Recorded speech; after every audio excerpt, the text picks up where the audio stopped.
Avant de procéder à l'information sur un calendrier qui pourrait être caché, qui nous a peut-être été caché, eh bien, je vais vous donner quelques nouvelles des dernières heures, derniers jours, qui vraiment démontrent que l'enlèvement ne peut être qu'imminent. On regarde ici, c'est une nouvelle qui date du 8 octobre, où le maire de Jérusalem appelle aux civils de porter des armes à feu pour sortir dans les rues de Jérusalem, étant donné les attaques terroristes qui sévissent dans la ville. Le maire va même jusqu'à aller dire qu'il y a plusieurs, pas juste à Jérusalem, mais que les Juifs devraient sortir maintenant équipés d'armes, de pistolets, pour se protéger contre tous les attentats qui sévissent un peu partout, même dans Israël, pas juste à Jérusalem. Alors ça vous donne une idée, ça vient de sortir le 8 octobre. Écoutez, qui aurait cru qu'éventuellement, à Jérusalem, on en serait rendu là? Eh bien, la Bible nous le dit, on le voit très très très bien.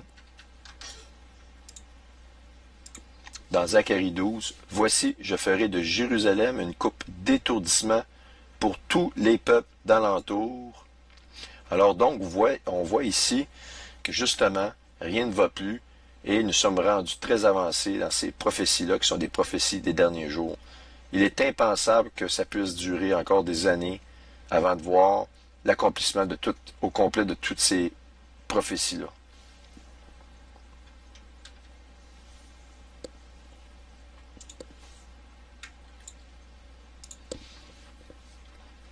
Deuxième nouvelle d'importance, le 30 septembre, le Congrès américain a passé la loi martiale de procédure.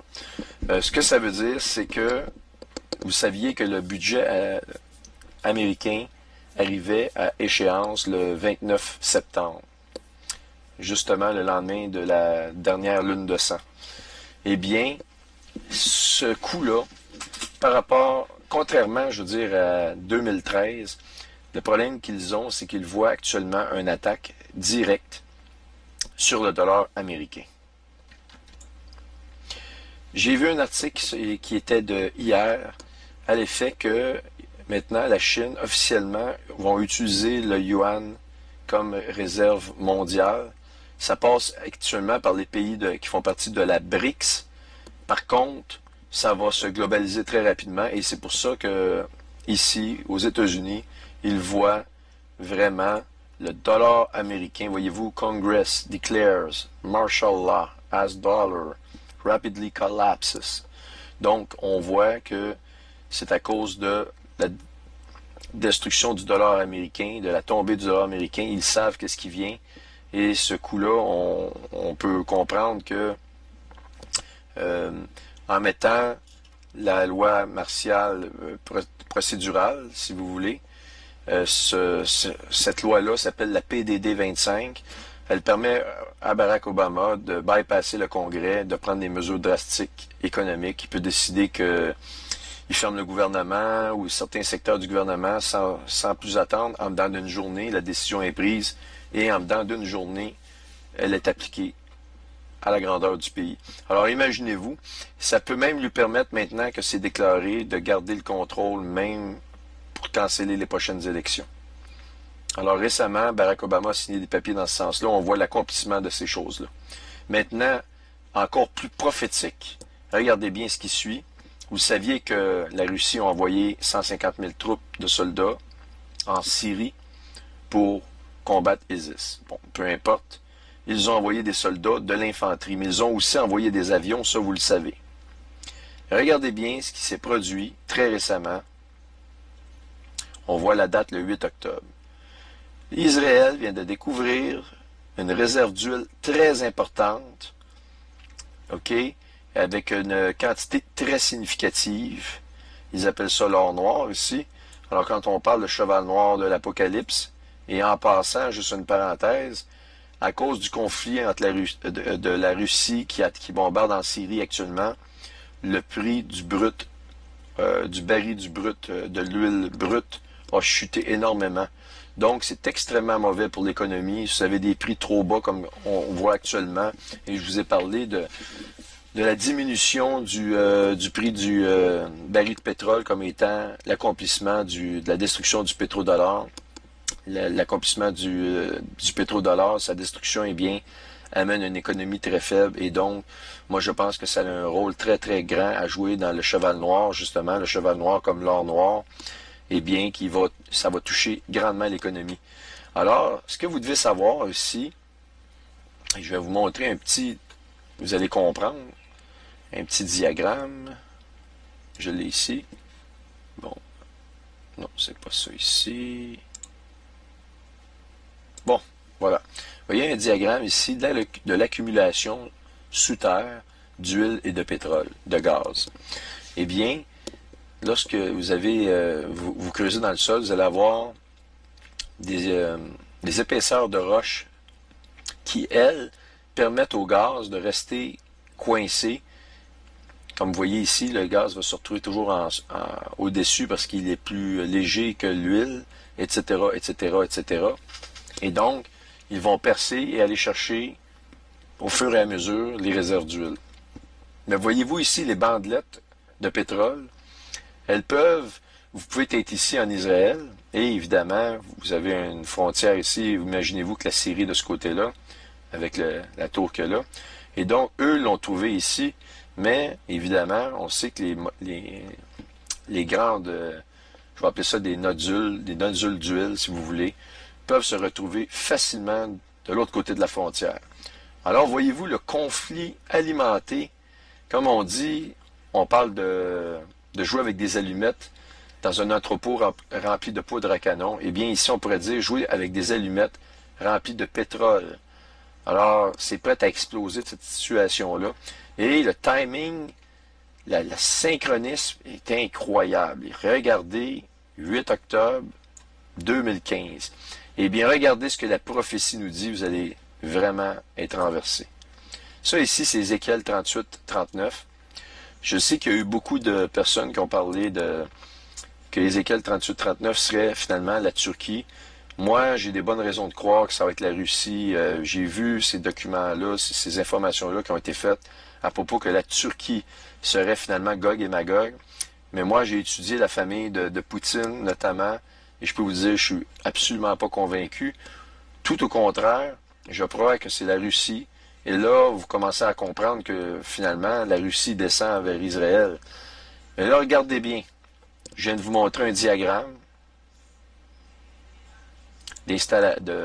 si vous voulez, pour la formation de nodules d'huile, de la manière que ça fonctionne. Ça peut s'étendre sur une grande surface. Vous pouvez avoir des pointes à un endroit, puis ça peut avoir une forme pyramidale et s'étendre sur de très grandes surfaces.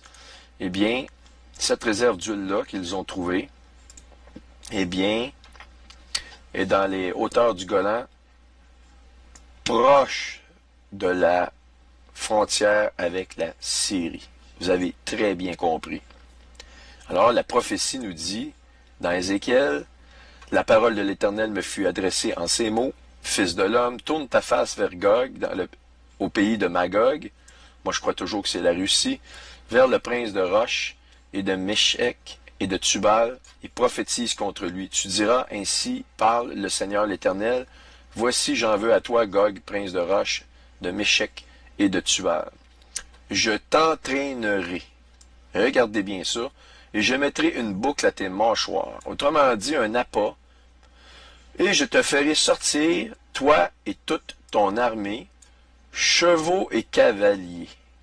C'est pas intéressant de savoir que les chevaux représentent des blindés, des tanks et des avions, mais il nous parle aussi de l'infanterie. Et qu'est-ce qui vient de se produire? Eh bien, la Russie a envoyé 150 000 soldats. C'est pas rien, c'est une manœuvre majeure qu'on a à faire ici, à laquelle on assiste ici. Et là maintenant, pour ce qui est la fameuse boucle à ta mâchoire, qui va entraîner l'ours à sortir, eh bien, on l'a ici. Ça, c'est incroyable. Et dans les temps, en plus de ça, dans les temps découverts, ça a été découvert au mois d'octobre. Le mois d'octobre qu'on est présentement dedans encore. Ne croyez-vous pas qu'on va rester encore ici longtemps? On ne peut pas être enlevé dans 2 ans. Je vois même pas comment on peut faire encore une année ici. Et je vous montre ces choses-là parce que là, je vais vous montrer le fameux calendrier caché. Et vous allez voir, je vais vous donner d'autres informations plus dans le domaine astronomique après. Et il faut vraiment se préparer parce que tout est possible. Évidemment, je vais encore être obligé de vous dire que je suis d'accord avec nul ne connaît vraiment l'heure, ni nul ne connaît vraiment le jour. Mais je vais vous dire ceci, on est dans la saison, et étant donné que le mot saison, comme je le démontre dès le départ, signifie la période de fête, ou une période de fête assez fermée dans le temps, eh bien, j'ai de bonnes raisons de croire que le Seigneur nous a vraiment pointé avec la saison dans laquelle on vit, c'est-à-dire la période d'automne, dans les fêtes qu'on a actuellement. Vous allez me dire, oui, mais les fêtes sont passées, il s'est rien passé. Eh bien, vous allez voir mon explication.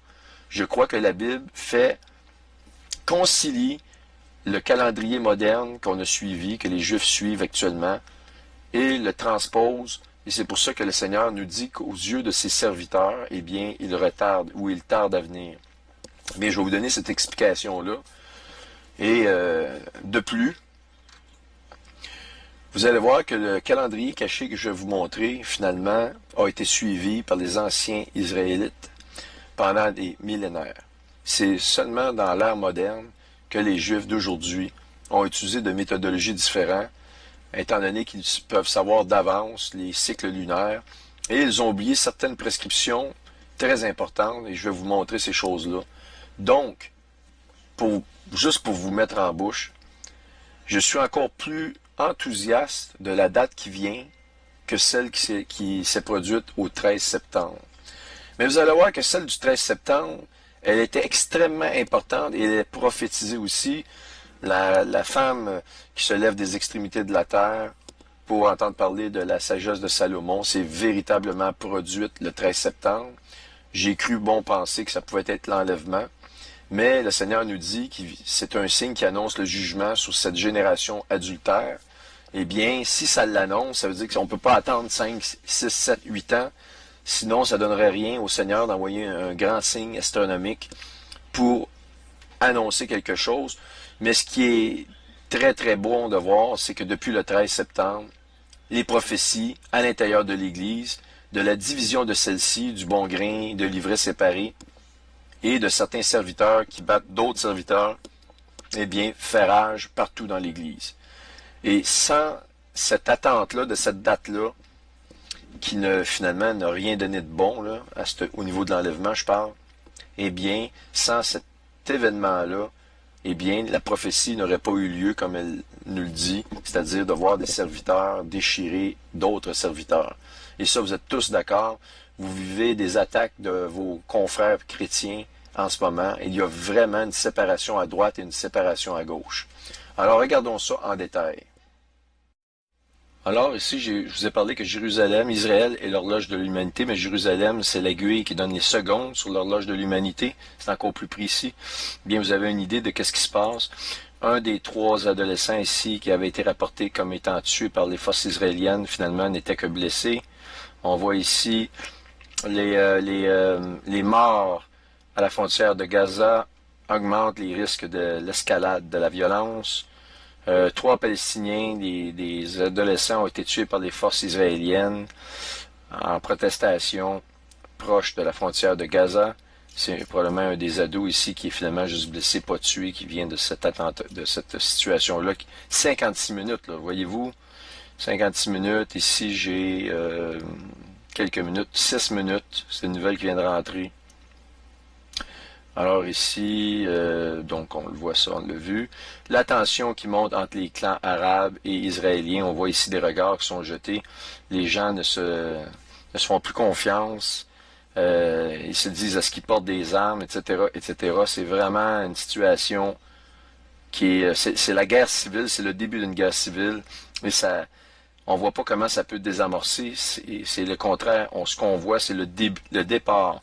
Donc, une situation de même à Jérusalem, écoutez, pensez-y, l'enlèvement doit vraiment être proche.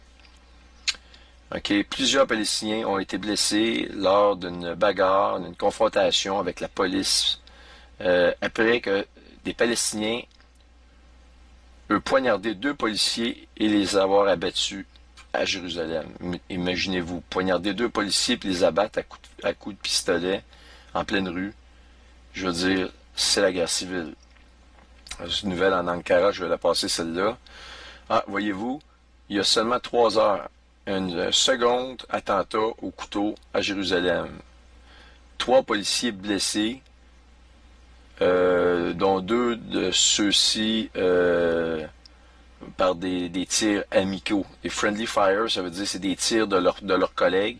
Probablement qu'en voulant éloigner la foule, ils ont tiré, ils ont touché certains de leurs collègues. Donc, on dit en anglais c'est le free for all.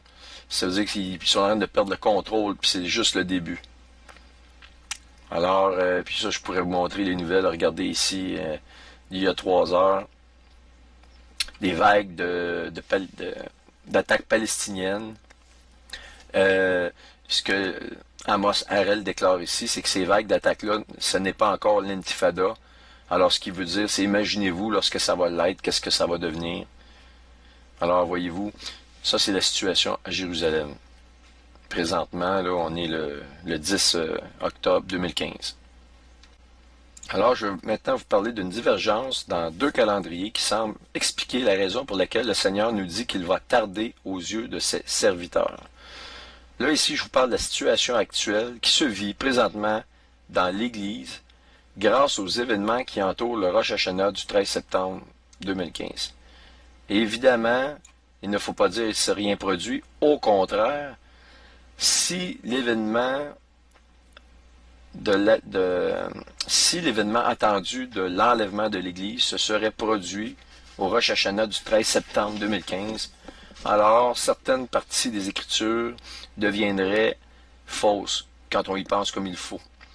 Celle où le Seigneur dit que pour ses serviteurs, il tarde à venir. Mais le Seigneur dit en fait qu'il ne tarde pas à venir, on le voit, c'est pas lui. Lui, il ne tarde pas. Il fait au contraire preuve de patience, mais il ne tarde pas, il vient à l'heure prévue. Alors, on le voit ici dans 2 Pierre, le chapitre 3, les versets 8 et 9. Mais il est une chose, bien-aimée, que vous ne devez pas ignorer, c'est que devant le Seigneur, un jour est comme 1000 ans, et 1000 ans est comme un jour. Le Seigneur ne tarde pas dans l'accomplissement de la promesse. OK? Il ne tarde pas dans l'accomplissement de la promesse, comme quelques-uns le croient. Ah! Donc, il y a des gens qui ont cru, qui croient qu'il tarde à venir. Et si certains le croient, c'est parce qu'il l'attendait une certaine date et qu'il n'est pas vu. On le voit ici clairement. Donc, pour le Seigneur, lui, c'est pas lui, lui ne retarde pas. Mais aux yeux de ses fidèles ou des croyants, eh bien, eux pensent qu'il a retardé. Ce que le Seigneur nous dit, il dit, moi, je vais arriver à l'heure prévue, mais vous croyez que je retarde, mais au contraire, j'use de patience envers vous, ne voulant pas que quelqu'un ou qu'aucun périsse, mais voulant que tous arrivent à la repentance. Donc, c'est clair que le Seigneur dit lui-même qu'il ne retarde aucunement, comme nous, on peut le croire, ou comme quelques-uns peuvent le croire. Alors, c'est important ici de le mentionner. Et on voit ici une confirmation que ce sont ses serviteurs qui vont penser qu'il retarde, mais que ce n'est pas lui qui retarde. On le voit ici, dans Luc 12, les versets 42 à 46. Et le Seigneur dit, « Quel est donc l'économe fidèle et prudent que le Maître établira sur ses gens, pour leur donner la nourriture au temps convenable. » Ça ici, retenez ça, c'est très important. Je sais que j'en ai déjà parlé, mais on va y revenir. « Heureux ce serviteur que son maître, à son arrivée, trouvera faisant ainsi. Je vous le dis en vérité, il l'établira sur tous ses biens. Mais si ce serviteur dit en lui-même, mon maître tarde à venir. » Alors, le Seigneur nous dit que c'est le serviteur qui peut penser ou qui va se dire ça en lui-même. Il ne dit pas, moi, je vais retarder. Il dit que le serviteur va penser ça, qui confirme en haut. C'est très important ce que je vous mentionne là. Que ce n'est pas Jésus qui retarde, mais que nous, ou certains d'entre nous, croyons qu'il retarde. Et il faut qu'il se passe un événement, et c'est là que vient toute l'importance du 13 septembre, vous allez voir, le signe de la reine du Midi se levant des extrémités de la terre. Et le Seigneur ne nous l'a pas donné pour rien. Il voulait nous pointer à ce moment-là. Il voulait attirer notre attention à ce moment-là. Ça, c'est clair. Alors donc, mon maître tarde à venir, il se met à battre les serviteurs et les servantes, à manger, à boire et à s'enivrer. Le maître de ce serviteur viendra le jour où il ne s'y attend pas et à l'heure qu'il ne connaît pas. Il confirme encore le Rosh Hashanah ici et l'heure qu'il ne connaît pas. Il confirme comme un peu le Yom Kippour, puisque l'heure qu'il ne connaît pas, eh bien, si on regarde l'heure lousse de la 25e heure du Yom Kippour, c'est une heure qui est directement reliée à l'examination ou à la sanctification de la nouvelle lune pour proclamer le premier de Tishri, le premier de l'an juif, qui annonce le Rosh Hashanah. Eh bien, donc, le Seigneur, ce serviteur-là qui se met à battre les autres, eh bien, il le mettra en pièces et lui donnera sa part avec les infidèles. Ça, on l'avait déjà vu. Donc, la situation ici de l'Église actuellement, de Chamaï, vraiment, on voit vraiment un clan à droite et un clan à gauche. Un qui accuse l'autre de cesser de donner des dates, que c'est pas ça qui est important. Il faut revenir à la base, d'essayer de calculer. Écoutez, oui, c'est vrai que j'ai des bases scientifiques, si on peut dire. Par contre, ce que je fais, je le fais pas avec ma tête, je le fais avec mon cœur.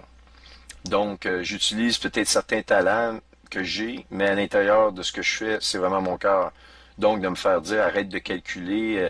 Eh bien non, je ne peux pas arrêter de calculer, puisque si la Bible me dit que le Seigneur va revenir à 7 fois 7 semaines, je peux calculer alors le nombre de jours à 17 640 jours.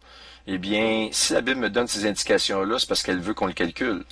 Sinon, elle ne le donnerait pas. Alors, moi, je crois que des gens comme Claude Inierski ont été utilisés pour créer justement cette prophétie-là du fait que des serviteurs vont croire qu'ils retardent, que certains vont battre les autres. Et Claude, je crois qu'il ne s'est pas trompé. Je vais vous montrer, je continue de croire qu'il ne s'est pas trompé. Et puis, je vois pas où il aurait pu faire une erreur. Et même s'il ne se produit rien là, au mois d'octobre, dans les dates que je vais vous présenter comme potentielles, eh bien, elles sont très potentielles en passant parce que, comme je vous l'ai dit, s'il n'y avait pas eu cet épisode-là du Rosh Hashanah où on avait vraiment pensé que c'était très fortement possible pour plusieurs bonnes raisons, non pas des raisons prises à gauche ou à droite comme ça, avec des oui-dire, non, des très très bonnes raisons, eh bien, l'enlèvement n'a pas eu lieu, mais par contre, il y a vraiment une déchirure qui accomplit la prophétie dans les moindres détails ici. Ça, c'est vraiment intéressant. Donc, si cet événement-là, qu'on attendait qu'il n'ait pas survenu de l'enlèvement au 13 septembre, eh bien, ne s'était pas produit, eh bien, nous n'aurions pas cette situation-là ici, et nous n'aurions probablement pas celle-ci, où je reviens dans Matthieu 26, 36, 41. Là-dessus, Jésus alla avec eux dans un lieu appelé Gethsémane, et il dit aux disciples, asseyez-vous ici pendant que je m'éloignerai pour prier. Et il prit avec lui Pierre et les deux fils de Zébédée. Il commença à éprouver de la tristesse et des angoisses. Alors, je pense que la plupart d'entre vous, les chrétiens qui espériez fortement, vous éprouvez actuellement de la tristesse, des angoisses, peut-être même de la colère, toutes sortes de sentiments. Et vous allez voir ce que le Seigneur nous dit à propos de ça bientôt, de quoi faire avec cette situation-là. Et il leur dit alors, mon âme est triste jusqu'à la mort. Eh bien, je peux vous dire que j'ai éprouvé ça, et même il y a des journées que j'éprouve encore ce sentiment-là. C'est vrai que je vis une situation vraiment triste, personnelle, ici à la maison. Par contre, j'ai vraiment l'impression que même si la situation était bonne, j'aurais cette tristesse-là ici, jusqu'à la mort. Restez ici et veillez avec moi, il leur dit-il. Alors, puis, ayant fait quelques pas en avant, il se jeta sur sa face et pria ainsi. Mon Père, s'il est possible que cette coupe s'éloigne de moi, il parle ici de la crucifixion qui s'en vient, son jugement. Il rajoute, toutefois, non pas ce que je veux, mais ce que tu veux. Et il vint vers les disciples, qu'il trouva endormis, et il dit à Pierre, vous n'avez donc pas pu veiller 1 heure avec moi. Et c'est ça ici qui est très important, qui m'amène au Yom Kippour. Je ne reviens pas sur les explications de mes vidéos d'avant, mais je vous parle de la 25e heure, celle d'après le coucher du soleil. OK? Donc ça, on va y revenir un peu, mais je rentre pas dans les détails, je vous ai déjà tout expliqué ça. Et il nous dit justement, parce qu'il y a comme une période d'attente ici dans l'angoisse, bon, il retrouve ses disciples qui sont endormis, alors qu'il leur a dit, c'est pas le temps de dormir, c'est important que vous veillez avec moi. Jésus leur avait jamais demandé de veiller avec lui. Il leur demande pour une première fois. Ils ont failli à la tâche. Il leur redit ici, il les prévient encore une fois, veillez et priez afin que vous ne tombiez pas dans la tentation. C'est facile de dire, ah, finalement, il n'est pas arrivé. Oh, il va peut-être arriver dans une couple d'années. Moi, j'arrête de regarder ça. C'est trop de pression. Ça me fait trop mal de voir qu'il pas été, que le Seigneur n'est pas arrivé. Alors, ben, c'est ça. Je m'en fais plus. Je retourne à mes activités. Et alors qu'il faut s'encourager les uns les autres et vraiment regarder. Vous pouvez mettre dans les commentaires du bas tous les liens de choses prophétiques que vous voyez. Aussitôt que c'est de l'information, parce que ça va aller très très très vite, je le mets en dessous et pour que tous les frères et les sœurs puissent avoir accès à ces informations-là sous une même bannière si vous voulez. Alors donc, il nous demande de continuer de veiller, de prier, de persévérer, parce qu'il dit l'esprit est bien disposé. Oui, l'esprit, elle est disposée, mais la chair est faible. Donc, ça peut être des sentiments de colère, de dire, ben moi, je vais retourner vaquer à mes occupations, puis je vais tout mettre ça en arrière, j'ai besoin d'une distance. Eh bien, oui, je crois que de regarder les nouvelles actuellement, ça peut devenir, il faut le faire, mais il faut se laisser des temps de repos avec la famille, il faut se laisser des temps, faut continuer de vivre, c'est certain. Mais je pense qu'il faut veiller encore plus que jamais, parce qu'on rentre vraiment dans des temps, depuis la dernière lune de sang, vous le voyez, c'est extraordinaire. On parle de la loi martiale proclamée techniquement aux États-Unis. On parle des tensions qui ont commencé à Jérusalem. On parle de la Russie qui est rentrée pour une prophétie extraordinaire de l'entrée d'une tribulation. Je me suis toujours demandé, est-ce que Isaïe 17 ou Amos 1 va se produire avant l'enlèvement, amenant ou forçant un accord de paix, ou l'inverse, immédiatement après l'enlèvement, exactement. J'ai toujours pensé que c'était un peu avant, mais je ne peux pas vous répondre avec exactitude. Il y a beaucoup de personnes qui me donnent des arguments avant ou après, mais les arguments sont bons, mais il n'y a pas quelque chose qui nous dit avec à 100% d'exactitude qu'est-ce qui va se passer. Alors donc, ici, c'est la situation réelle, et maintenant que je vous ai parlé de l'importance du 13 septembre, du Rosh Hashanah du 13 septembre, c'est extrêmement important. C'est depuis ce temps-là que toutes ces écritures-là viennent vraiment vivantes. On ressent la tristesse. On a des serviteurs qui battent d'autres serviteurs. Sans cet événement-là, que le Seigneur nous a pointé dans la Bible par un signe astronomique qui vraiment correspond à 100% à ce qui s'est produit au-dessus de la Vierge qui était couronnée de la Lune et du Soleil au Rosh Hashanah du 13 septembre 2015. Eh bien, donc, il a voulu attirer notre attention là, et il dit, ça y est, le jugement est prononcé. Eh bien, maintenant, c'est un calendrier qui est suivi ici par les Juifs modernes, qui, eux, se basent sur des cycles lunaires, et ils ont abandonné certaines prescriptions de ce qui devait être fait pour respecter les fêtes. Eh bien, je vous explique ça en un peu plus de détails.